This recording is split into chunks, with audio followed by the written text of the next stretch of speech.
I was sharing it our channel so AGH Politics Avenue. Podcast or set training because we headlines. The agenda na be exum one need to raxi mo yanko a year them. Now only a flower pots overhead work and crying. No, expose be abahua Solomon Osu Ajembre na Odumu Esco. No, and I assume be a to a appetite amount. Now, what you say 2016 na flower pot no. Na sika enka ebewuramu na 69.5 million Ghana cedi. Na same contract na 2017 MPP a year contract no a year 147 million Ghana cedi. Unia next step uhwa a year sika no aye double a just ketasehye no proye bi atimi apiema Urano Ajembre na Obu in Chumu. Myself say Yamurana Sway Abra Okasa Efasa in some museum. Channel Swam say, I say AGH Politics Avenue. You're more in symphony. Oh, sorry, thank you. The truth of the matter is that there is a young singer. I like his song. He said, Thy Favor or Soul. One of his beautiful renditions, the Plants in Ashiegu. When you are done, play that. Plants in Ashiegu. Jandam Nashiegu. It's on TikTok, yeah. It's a lovely piece. My brother Kofi Tonto. What's your point with the point I'm saying is that you decided to go and do Jandam. I'm an opposition party. I'll be the last person to defend. Just hold on. Edu Jesus should tell you that you're not serious. How can you describe this as kaftan? Why? When I'm wearing a political suit. Just say Edu Jesus. I don't blame him. He just came out of power. He has all the money. Poor Mr. Usu. I will wear my kaftan. He's taking a dig. No side. But you decided to describe my kaftan. So I wear it. But don't worry. Like what I'm saying is that this attempt, I have seen what the NPP wants to do through their communicators. When they go on various platforms, they try very hard to try to link me to the NDC. But you see, then they're doing Jandam? Yes, but the Ghanaian that is listening, they know my history. I'm not a perfect human being, but one thing for sure is that when something goes with my conscience, I will see it as it is. And on this occasion, the Minister for Roads and Highways has not done anything wrong. You understand? He is just somebody who is being pursued by a group of people who feels that he is working so hard to uplift the image of this country. Either than that, look. Kofi Tonto, please don't disrupt his flow. We want to do a next conversation. Kofi Tonto, probably he has to be given a lot of historical facts to come to terms with what his party did to us. In 2016, you know the Flower Pot Road, the overhead. That contract was awarded in 2016. Yes. At a cost of 69.5 million. As part of the airports. Yes. Get the figure, 69.5 million. Million what? Ghana cedis. Okay. 69. This was in 2016. By 2017, somewhere September or August, then the MPP administration led by Nana Akufo-Addo and his board, Dr. Mahmoud Bawumia, had reviewed the contract to 147 million cedis. Same contract? Same contract. There has not been any adjustment. There has not been any variation in design. 147 million. Roland, now, that he's lying. Now, you see, that time the project was not completed. And guess what? Do I get a chance to respond to this? Commission that project. I'll respond to this. I mean, at the time of commissioning, the country had expended close to 1 billion Ghana cedis on a project that was supposed to cost 69.5 million. And you got the nerve, you have the mouth to come and sit here. It's because the contract was stopped. So once it's No. Even if you were going to take into consideration exchange rate variation, it couldn't have got into the 1 billion. By 2017. By the time they completed it, it was about 1 billion. And this is the party that Kofi Tonto wants me to be singing along with them. I'm not going to do opposition bidding because I have to oppose for opposing sake. Then what sort of country are we building? We are in Ghana's politics to shape the political narrative. If it is white, it is white. UP. If it is black, that is what UP have been doing. If it is black, it's black. But this business of blatantly lying, you are not even ashamed that you and I come from the Ashanti region. That Swami Interchange, one of the areas that you receive your massive votes. Swami Interchange. Is Swami. Now the president Nana Akufo-Addo lied together with Dr. Bawumia, lied to them that we are going to construct Swami Interchange, and you awarded this contract without even dedicated funding. You have a minister who has come. He is not from the Ashanti region, by the way. Oh, where was the dedicated funding? It's a GOG fund. No, Where was it? Interchange? No. Which dedicated funding do you have? Finish. No, we haven't taken you Interchange. I think on Seche Mensah so. Yeah, if they had a dedicated one, then where's the project? That even makes your position so damning. I think what are you talking about? Do I get a chance? You won't get it. You can get it because you're talking about dedicated so funding. he is coming from Ashanti region. He didn't even see the need while Swami Interchange had to be constructed. Look, when the people of Kwabri East, and my father's apostles come from the Kwabri East, were complaining about the terrible road conditions in the Ashanti region. It took his president, Nana Akufo-Addo, to go and sit on the tech radio and insult the intelligence of the people of Kwabri East. I don't understand. When the people were crying that, Mr. President, our roads are terrible, we give you the highest votes in the Ashanti region, the president told them that, look, if you think that I'm not giving you roads and you will vote for the NDs, go and vote for them. This was the President Akufo-Addo. We endured all these things, and you as an Ashanti, that must be angry at the levels your party decided to take the people of Ashanti region to. You are here rather complaining that I am doing and that. Why we complain again? His running mate wanted to be the vice president. The presidential candidate. The presidential candidate, running mate, that's Matu Opoku Prembe-Napo. Okay. He told the people of Ashanti region, where I come from, that in the Ashanti region, we don't like anything, only T-shirts. How low, how insulting can anybody be? Oh, so you didn't hear him? You haven't heard him? What are you talking about? So you see, when somebody is doing what is right, you encourage the person. I, on this table, said that the 44%, though it's a complete departure from what we were witnessing under the NPP, is still on the higher side and must come down. I made this point here, but because of your diabolical mind, you will not even have time to listen to what I'm saying. Diabolical mind. But if your intention is that I'm going to join... But you know the story will run for some time, after the weekend, I'm sure. Absolutely. But and again, when we were advising him, that he cannot blanketly conclude that 9 kilometers of road will cost what do you call it, $1 million. He was here running his mouth. When Beatrice decided to give him a small dose of data, that in Bantima was the no, he started giving us lectures on engineering. What are you doing this morning? Every time you speak, he peddled. Anthony, you're celebrating your birthday, Anthony Nupenu. Happy birthday to you. But who's running the first one? Who are we running the first one? Doctor, how are you going to correct anybody? Dr. Salome, good morning to you. You're with the your regional Medical Association. Look, Dr. Salome. Yes. Happy birthday. And Major Senior to today. The one you've been facing, Emmanuel. Emmanuel, today. You don't even know your people's birthday. No, Mayor Senior. I saw it on Facebook. Dr. Salome, good morning. Dr. Salome, unmute. Okay. The low bed syndrome, how do we resolve it? Ghana Medical Association. Well, good morning to you and good morning to the panelists and good morning to your listeners. We know that the low bed syndrome has been with us for quite a long time.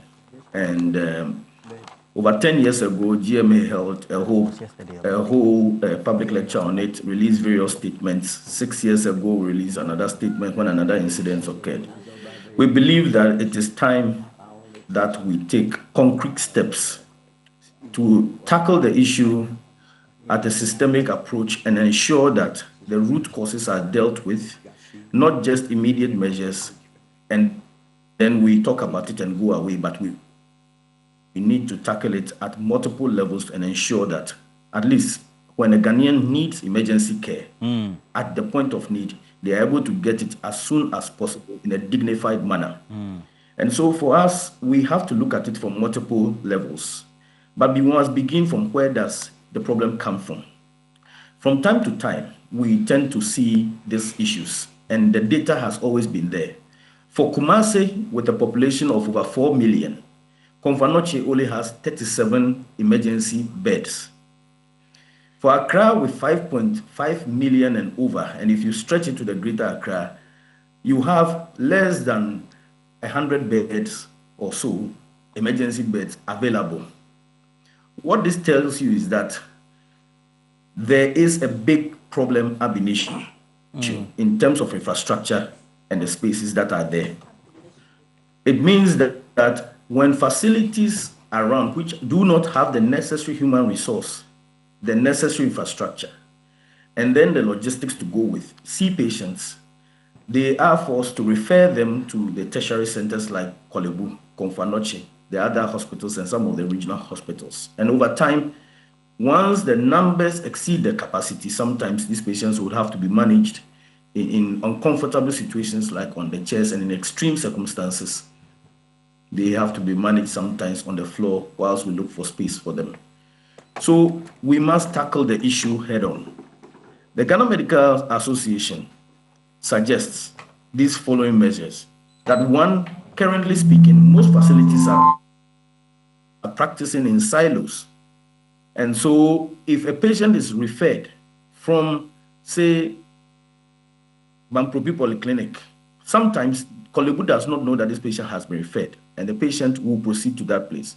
Sometimes also, if there's no bed, we do not know where there are beds available. And Ghana Medical Association is suggesting that we should have an emergency control center where we coordinate the activities of facilities, the ambulance service, and then the receiving sites, so that ambulances do not have to move from point A to point B shopping for where there is a bed before they find where there's a bed. Beyond that, we think that inside hospitals and facilities, we should have digital real-time bed management and bed monitoring, so that at every time within the hospital, we know that there are so and so number of beds available in this particular unit, because the units, for example, if you go to the surgical unit, they know the number of beds there, but they may not know what is available in, say, the pediatric unit, the emergency units, or internal medicine unit.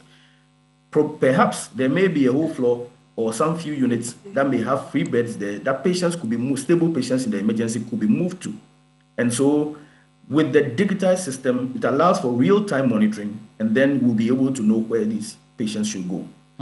Beyond that too, we think that in the short term also, the surrounding facilities of the bigger facilities, for example, if you go to Kolebu, not too far away is the Mamprobi Hospital, not too far away is the Osha Hospital, not too far away is the Kaneshi Polyclinic, for example. But currently, they do not have that capacity to be able to manage certain emergencies that ordinarily they should be able to manage because of logistical constraints, human resource constraints, and then also the equipment that they do not have. But they are not too far from Kolebu. And so if they are beefed up with these logistics and then resources, what it means is that when Kolebu has flow, patients could be moved to these places. And if we have teleconsultation capabilities, the specialists and consultants can work with the doctors there to manage those patients, stabilize them, and handle them at those points, so that there will be a reduction of referrals to the center. We also think Dr. that Salome, thank you for that. For want of time, Dr. Salome, for want of time, we have to end the discussion here on this subject. But I think that this is what we need to comprehensively take a look at and try to educate the citizenry on that by way of policy direction to. I'm sure the health minister also is in consultation with you, or you are in consultation with the health minister, and you can quickly take a look at that. But a wrap-up comment on the subject, then we'll go just a minute. I know you say I should speak first, so I'll speak. This policy. Yes, I think that these contents are very legitimate. I personally have an experience with the health sector, and I keep saying that if you want to politicize the health sector, look at what COVID did to us. I know currently the Ministry of Health has given Kolebu about 200 beds, but that is woefully inadequate. And I've listened to the suggestion of the medical doctor who was using legal terms anyway, about how we have to equip surrounding hospitals so that the referral hospitals don't have. I know as a matter of fact, to address this current concern, The ministry is currently working on the system to coordinate the referral hospitals with the lesser hospitals, for want of a better expression, so that when you are being referred from LECMA, from the Mamprobi Hospital Clinic, everybody doesn't take you to Kolebu. We want to see whether UGMC has available beds. We want to see whether Ridge has available beds, and not just in Accra, but across all the 16 regions. And these are concerns that we should take seriously. And I'm sure that the health minister is listening, and I'm sure he's engaging them. But Roland, this is why politics matters. So that, you know, when he started his submission, he said, this thing has been with us for over 10 years. So if you have a presidential candidate who tells you, if I solve all the problems today, what will I do tomorrow? You should be worried, because every day new challenges emerge, even in developed countries. And so as we progress, new challenges will emerge, population will grow, and there is a need to expand capacity. It is the reason why leadership matters and should matter to Ghanaians.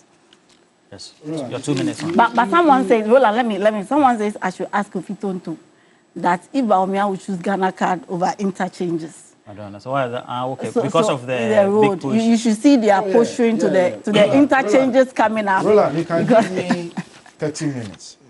Just why Ghana card 30. over interchanges. Another day, I will tell you the economic value. So we need to create a segment for you. Just to discuss that. Sandra, please create a segment. Please Segment, wrap up on now, the health the point is this.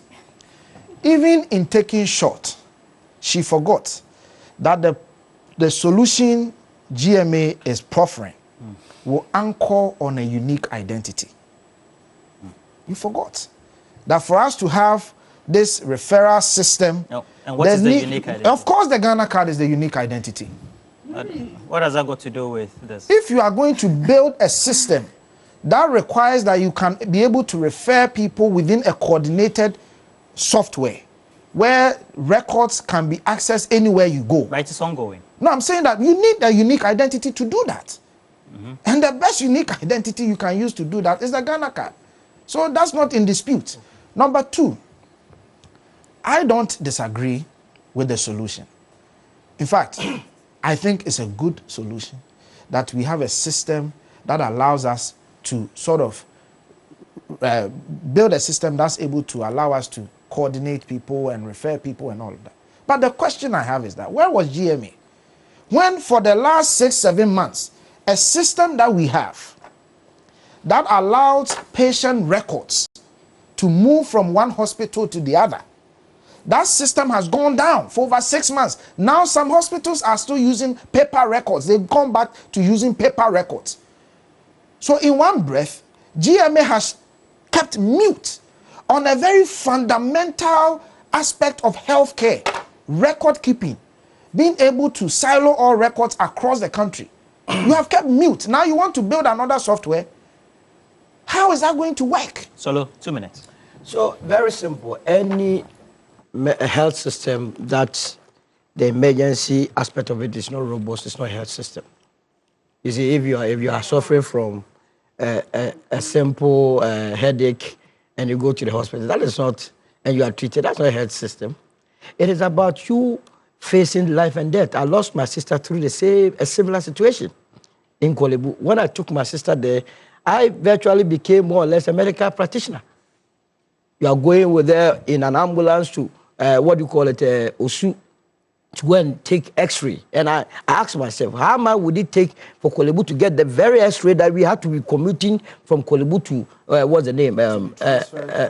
Exactly, so we have to deal with it. And this matter is so dear. When you get to the emergency unit of Kolebu, at least when I went there, it was as though it was Makola Market. Chaotic. Totally chaotic. And even some of the families that will be bringing their family members to the emergency unit will be fighting openly with the doctors, because at that point they see their loved ones dying and they believe that the doctors are their saviors. I was told to call a big man to get a bed for me, to get a bed for my sister at an intensive care. I said, what are you talking about? For Christ's sake, I'm not going to call anybody. If she will die, so you because think it's all anchored in what you have here? Oh, it is here. We were going to take a comprehensive assessment of the entire health system, and then based on that, prefer solutions. We ain't some who wrote course watch channel so I'm in our soldier made us and so why didn't you do each politics of it.